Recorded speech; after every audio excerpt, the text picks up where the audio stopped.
Salam Pancasila. Bagaimana perkembangan kasus Hasto tersangka KPK? Saya rasa Hasto ini akan sampai di pengadilan, walaupun masih menunggu pra peradilan tahap kedua.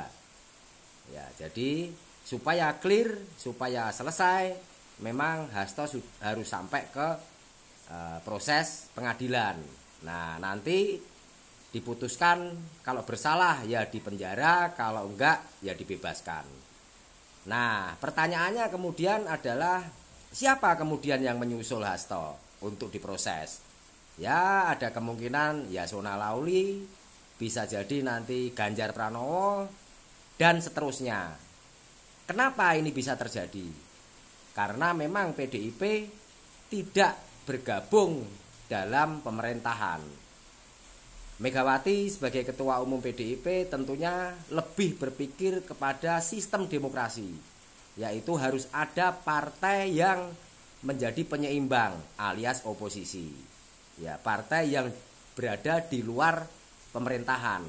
Apalagi PDIP ini adalah partai yang cukup besar, bahkan paling besar di Indonesia. Ya. Jika PDIP bergabung ke pemerintahan, ya berarti bukan negara demokrasi. Akhirnya nanti akan terjadi otoriterisme. Nah, kemudian yang terjadi berikutnya adalah Megawati akan mempersilahkan atau mengizinkan aparat penegak hukum untuk memeriksa kader-kadernya jika memang terlibat dalam tindak kejahatan, utamanya korupsi atau penyalahgunaan wewenang dan jabatan. Nah, di sini untung bagi PDIP. Kenapa? Karena PDIP akan menjadi partai pertama yang dinyatakan bersih.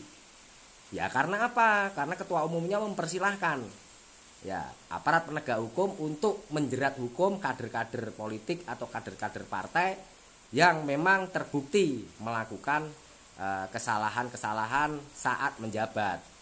Ya. Nah, dengan begitu PDIP akan menjadi partai yang pertama adem ayem karena sudah diproses oleh penegak hukum. Nah, yang tidak adem ayem ya nanti partai-partai selanjutnya. Ya Gerindra, ya Demokrat, Nasdem, PAN dan lain-lain. Yang tentunya juga harus dibersihkan dari kader-kader partai yang melakukan pelanggaran-pelanggaran kejahatan. Begitu kira-kira. Jadi Satyam Eva Jayate itu adalah kemenangan, adalah akhir dari perjuangan. Nah, ya. Jadi ya gitulah ya. Itu keuntungan bagi Megawati sebetulnya sebagai ketua umum.